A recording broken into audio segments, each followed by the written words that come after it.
تو انہوں نے ہم بنی اسرائیل سے یہ عہد لیا کہ ہم اس وقت تک مصر سے نہیں نکلیں گے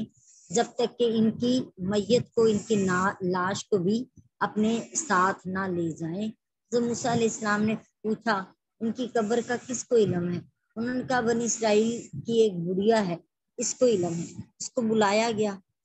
تو حضرت موسیٰ علیہ السلام نے کہا کہ ہماری حضرت یوسف علیہ السلام کی قبر کی طرف رہنمائی کرو۔ اس بڑھیا نے کہا جب تک تم میری ایک بات نہیں مانو گے میں نہیں بتاؤں گی۔ پوچھا تمہاری بات کیا ہے؟ اس نے کہا میں جنت میں تمہارے ساتھ رہوں گی، یعنی حضرت موسیٰ علیہ السلام کے ساتھ۔ حضرت موسیٰ علیہ السلام نے اس کو یہ مرتبہ دینا مکروہ جانا۔ اللہ تعالیٰ نے ان کی طرف وہی نازل فرمائی کہ ان کو یہ مرتبہ دے دیجئے جو وہ مانگ رہی ہیں۔ تب وہ ان کو ایک ایسی جگہ لے گئی جو سمندر کے پانی میں ڈوبی ہوئی تھی۔ اس بڑھیا نے کہا کہ اس جگہ کو پانی سے خالی کرو۔ سو اس کو خالی کیا گیا۔ بڑھیا نے اس جگہ کھدوائی کروائی، پھر وہاں سے حضرت یوسف علیہ السلام کی لاش کو نکالا گیا۔ جب انہوں نے ان کی لاش کو اوپر اٹھایا تو ان پر گم شدہ راستے روزے روشن کی طرح واضح ہو گئے۔ اس حدیث پاک میں یہ دلیل بھی ہے کہ اللہ کے رسول جنت عطا کرتے ہیں اور ان سے جنت کا سوال کرنا جائز ہے۔ حضرت ابو ہریرہ رضی اللہ تعالیٰ عنہ بیان کرتے ہیں کہ نبی کریم علیہ السلام نے فرمایا جس نے 7 مرتبہ جہنم سے پناہ مانگی تو دوزخ دعا کرتی ہے کہ اللہ اس کو مجھ سے اپنی پناہ میں رکھ، اور جس نے 7 بار جنت کا سوال کیا تو جنت دعا کرتی ہے کہ اللہ تعالیٰ اس کو مجھ میں سکونت یعنی گھر عطا فرما۔ سبحان اللہ و بحمدہ سبحان اللہ العظیم۔ بعض لوگ کہتے ہیں کہ ہم جنت کو اس لیے طلب نہیں کرتے کہ اصل مقصد اللہ تعالیٰ کی رضا اور اس کا دیدار ہے، اور اس کا جواب یہ ہے کہ اللہ کا دیدار جنت میں ہوگا، اور سو جنت اللہ کے دیدار کا وسیلہ ہے۔ جیسے رسول اللہ صلی اللہ علیہ وسلم کی اطاعت اور اتباع اللہ تعالیٰ کی محبت اور اس کے قرب کا وسیلہ ہے۔ سو جس طرح رسول اللہ صلی اللہ علیہ وسلم کی اطاعت اور اتباع باوجود وسیلہ ہونے کے مقصود ہے، اسی طرح جنت بھی رضا الہی کا وسیلہ ہونے کے باوجود مقصود ہے۔ اللہ کی رضا جنت کے طلب کرنے میں ہے، کیونکہ اللہ نے سورہ آل عمران کی آیت نمبر 133 میں جنت کو طلب کرنے کا حکم دیا ہے۔ سورہ آل عمران کی آیت نمبر 133 میں بیان ہوا اپنے رب کی مغفرت اور ایسی جنت کی طرف جلدی کرو جس کی چوڑائی آسمان اور زمینیں ہیں اور جس کو متقین کے لیے تیار کیا گیا ہے۔ ہم سب کو مدینہ اس لیے محبوب ہے کہ وہ رسول اللہ صلی اللہ علیہ وسلم کا مسکن ہے، کہ آپ وہاں پہ ان کا گھر تھا، وہاں پہ آپ رہائش تھی، اور وہاں پہ اب ان کا روضہ اقدس ہے۔ لیکن جس جگہ آپ کا جسم اطہر رکھا ہوا ہے وہ جنت ہے۔ آپ نے فرمایا میرے ممبر اور بیت کے درمیان جو جگہ ہے وہ جنت کی کیاریوں میں سے ایک کیاری ہے۔ خلاصہ یہ ہے کہ رسول اللہ صلی اللہ علیہ وسلم اب بھی جنت میں ہیں اور آخرت میں بھی جنت میں ہوں گے، تو اول اور آخر جنت ہی مطلوب ہے۔ البتہ یہ واضح رہے کہ جس جگہ آپ کا جسم اقدس ہے وہ جگہ کعبہ جنت حتیٰ کہ عرش سے بھی افضل ہے۔ ہم یہی دعا کرتے ہیں کہ یا الہ العالمین جنت تو بہت اعلیٰ اور عرفہ مقام ہے، ہم جنت کے لائق کب تھے، لیکن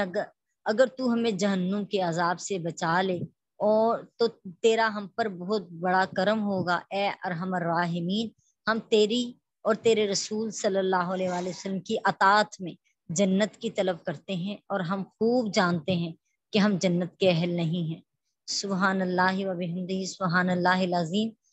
آیت کا باقی حصہ کہ اللہ تعالیٰ ارشاد فرماتے ہیں اور دنیا کی زندگی تو صرف دھوکے کا سامان ہے۔ دھوکے کے سامان سے کیا مراد ہے؟ اللہ پاک فرماتے ہیں سورہ الحدید کی آیت نمبر 20، یقین کرو کہ دنیا کی زندگی صرف کھیل تماشا ہے اور عارضی زینت اور ایک دوسرے پر فخر و برتری ہے، اور مال اور اولاد میں زیادتی طلب کرنا ہے، اور اس کی مثال اس بارش کی طرح ہے جس کی پیداوار کسانوں کو اچھی لگتی ہے، پھر وہ پیداوار خشک ہو جاتی ہے اور تم دیکھتے ہو کہ وہ زرد ہو گئی، پھر ریزہ ریزہ ہو گئی، اور آخرت میں نافرمانوں کے لیے سخت عذاب ہے۔ اور فرما برداروں کے لیے اللہ کی مغفرت ہے اور اللہ کی رضا ہے، اور دنیا کی زندگی تو صرف دھوکے کا سامان ہے۔ سورہ آل عمران کی آیت نمبر 14 میں اللہ پاک بیان فرماتے ہیں، عورتوں اور بیٹوں اور سونے اور چاندی کے جمع کیے ہوئے خزانوں، نشان زدہ گھوڑوں اور مویشیوں اور کھیت سے لوگوں کی محبت کی خواہشوں کو سجا دیا گیا ہے،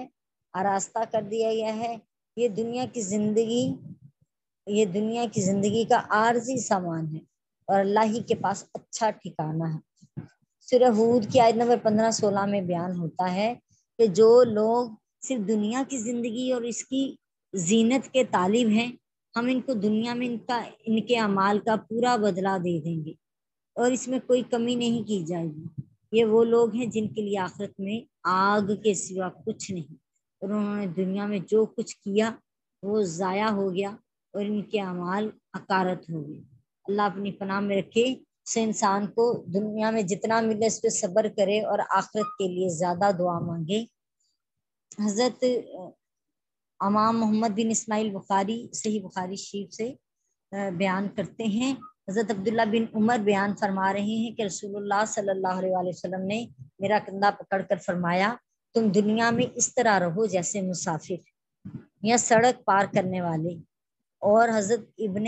عمر یہ کہتے تھے کہ جب شام ہو تو تم صبح کا انتظار نہ کرو، جب صبح ہو تو تم شام کا انتظار نہ کرو، یعنی مسلسل نیک عمل کرتے رہو اور اپنے صحت کے ایام میں بیماری کے لیے عمل کر لو اور زندگی میں موت کے لیے عمل کر۔ سبحان اللہ و بحمدہ سبحان اللہ العظیم۔ ایک اور حدیث پاک انہی سے ہے، حضرت علی رضی اللہ تعالیٰ عنہ نے فرمایا، دنیا سفر کرتی ہوئی جا رہی ہے اور آخرت سفر کرتی ہوئی آ رہی ہے، ان میں سے ہر ایک کے بیٹے ہیں، تو تم ابن الآخرت بنو، ابن الدنیا نہ بنو، یعنی دنیا کے مسافر نہ بنو بلکہ آخرت کے مسافر بن جاؤ، کیونکہ آج عمل کا موقع ہے اور حساب نہیں ہے، کل حساب ہوگا اور عمل کا موقع نہیں ہوگا۔ حضرت عقبہ بن عامر بیان کرتے ہیں، یہ بھی یہی راوی ہیں اس کے، امام محمد بن اسماعیل بخاری نے ہی اسے روایت کیا ہے۔ حضرت عقبہ بن عامر بیان کرتے ہیں کہ ایک دن نبی کریم علیہ السلام تشریف لائے اور شہدائے احد پر نماز جنازہ پڑھی، پھر آپ ممبر کی طرف گئے اور فرمایا، میں تمہارے سامنے ہوں اور میں تمہارے حق میں گواہی دوں گا، اور اللہ کی قسم بے شک میں اب بھی ضرور اپنے حوض کوثر کی طرف دیکھ رہا ہوں، اور بے شک مجھے روئے زمین کی تمام خزانوں کی چابیاں دے دی گئی ہیں، اور اللہ کی قسم بے شک مجھے تمہارے بارے میں ہرگز یہ خدشہ نہیں کہ تم سب میرے بعد شرک کرو گے، لیکن مجھے تمہارے بارے میں یہ خدشہ ہے کہ تم دنیا میں رغبت کرو گے، یعنی دنیا کے مال کے پیچھے اسی کے فتنے میں مبتلا ہو جاؤ گے اور دنیا کے لیے جو ہے نا اپنی توانائیاں خرچ کرو گے۔ انہی سے ایک اور حدیث پاک ہے، حضرت ابن عباس رضی اللہ تعالیٰ عنہما بیان کرتے ہیں کہ رسول اللہ صلی اللہ علیہ وسلم نے فرمایا، اگر ابن آدم کے لیے مال کی 2 وادیاں ہوں تو وہ تیسری کو تلاش کرے گا، اور ابن آدم کے پیٹ کو مٹی کے سوا کوئی چیز نہیں بھر سکتی، اور توبہ کرنے والے کی توبہ کو اللہ تعالیٰ قبول فرماتا ہے، یعنی کہ اپنے آپ کو دنیا کے لالچ میں نہ ڈالو اور مال کے ہوس میں نہ پڑو، کہ اگر 2 وادیاں بھری بھی مال کی مل جائیں گی تو تب بھی پیٹ لالچ کرے گا کہ تیسری وادی بھی جو ہے وہ اس کو حاصل ہو جائے۔ جو مٹی ہے وہی ہی انسان کے پیٹ کو بھر سکتی ہے جس سے وہ پیدا کیا گیا ہے۔ حضرت عبداللہ بن مسعود رضی اللہ تعالیٰ عنہ بیان کرتے ہیں کہ نبی کریم علیہ السلام نے فرمایا، تم میں سے کون اپنے مال کا وارث ہے جو اس کو اپنے مال میں بہت پسند ہو؟ صحابہ نے کہا کہ ہم میں سے ہر شخص اپنے مال کو بڑا پسند کرتا ہے۔ آپ نے فرمایا، اس کا مال تو وہ ہے جس نے پہلے بھیج دیا، جس نے بچا کر رکھا ہے وہ اس کے وارث کا مال ہے۔ سبحان اللہ و بحمدہ سبحان اللہ العظیم، یعنی وہ اعمال جو آگے کے لیے اکٹھے کر لیے ہیں، نیکیاں، وہ صدقہ خیرات، وہ نیک اعمال جو آگے آخرت کے لیے اکٹھے کیے ہیں، وہ اصل ہمارا مال ہے، اور جو پیچھے بچا ہوا ہے وہ تو ہمارے وارثوں کا مال ہے کہ کسی لمحے بھی ہمیں موت آ سکتی ہے، تو یہی سارا مال اکٹھا کر کے ان میں بٹ جائے گا ہمارے وارثوں میں۔ حضرت ابو ہریرہ رضی اللہ تعالیٰ عنہ بیان کرتے ہیں کہ رسول اللہ صلی اللہ علیہ وسلم نے فرمایا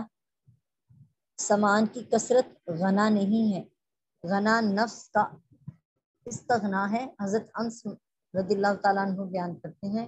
کہ رسول اللہ صلی اللہ علیہ وسلم نے خوان پر نہیں کھایا حتیٰ کہ آپ کا وصال ہو گیا اور آپ نے پتلی چپاتی نہیں کھائی حتیٰ کہ آپ وفات پا گئے، یعنی اس کا اہتمام نہیں کیا بلکہ جو سادگی میں رہے ہیں اور سادگی سے ہی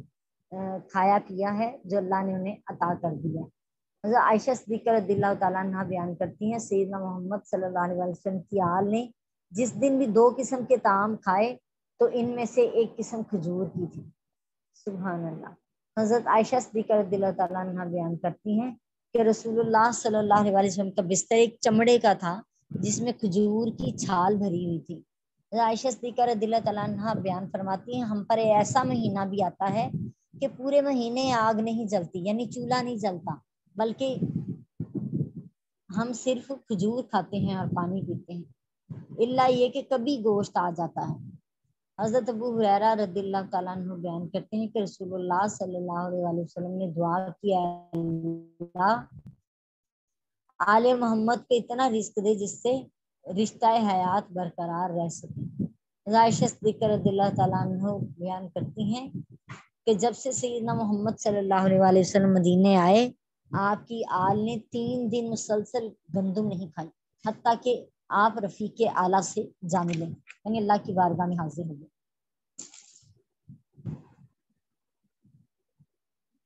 عائشہ صدیقہ رضی اللہ تعالیٰ عنہ بیان کرتی ہیں کہ رسول اللہ صلی اللہ علیہ وسلم نے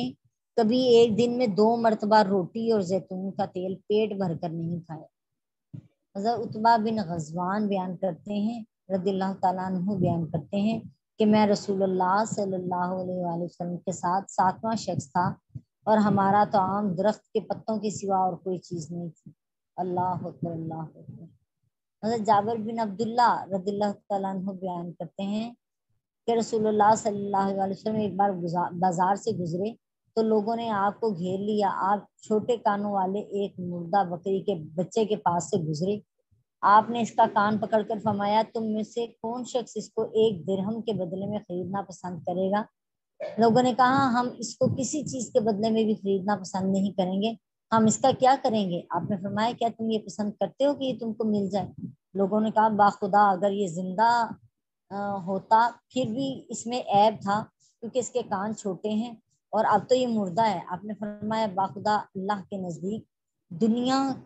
اس سے بھی کمتر ہے، دنیا کا مال اسباب دنیا کے روایات سارا کچھ اسی میں آتا ہے کہ دنیا کی اہمیت نہیں ہے اللہ کے نزدیک، بلکہ اس مردہ چھوٹے کانوں والی جو بکری ہے اس سے بھی بدتر ہے۔ حضرت انس بن مالک رضی اللہ تعالیٰ عنہ بیان کرتے ہیں کہ رسول اللہ صلی اللہ علیہ وسلم نے فرمایا میت کے ساتھ 3 چیزیں جاتی ہیں، 2 لوٹ آتی ہیں 1 رہ جاتی ہے، اس کے ساتھ اس کے گھر والے جاتے ہیں، اس کا مال جاتا ہے، اس کا عمل جاتا ہے، اس کا اہل اور اس کا مال لوٹ آتے ہیں، اس کا عمل وہیں رہ جاتا ہے اس کے پاس۔ اللہ اکبر۔ جو اس کا ساتھی بن کر اس کے ساتھ قبر میں رہتا ہے اچھے اعمال ہوں تو اچھا ساتھی بن کر رہتا ہے، برے ہوں تو پھر برا ساتھی بن کر اس کو ڈستا ہے ہر وقت۔ حضرت ابو ہریرہ رضی اللہ تعالیٰ عنہ بیان کرتے ہیں رسول اللہ صلی اللہ علیہ وسلم نے فرمایا جب تم میں سے کوئی شخص کسی کو مالی اور جسمانی حالت میں بہتر دیکھے افضل دیکھے تو فوراً اس شخص کو دیکھے جس سے کم تر ہو اور جس سے یہ افضل ہو، یعنی اپنے سے نیچے شخص کی طرف دیکھنے کا حکم ہے۔ حضرت عثمان بن عفان رضی اللہ تعالیٰ عنہ بیان کرتے ہیں رسول اللہ صلی اللہ علیہ وسلم نے فرمایا ابن آدم ان 3 چیزوں کے سوا اور کسی چیز میں حق میں نہیں ہے، اس کے رہنے کے لیے گھر ہو، اس کے ڈھانپنے کے لیے لباس ہو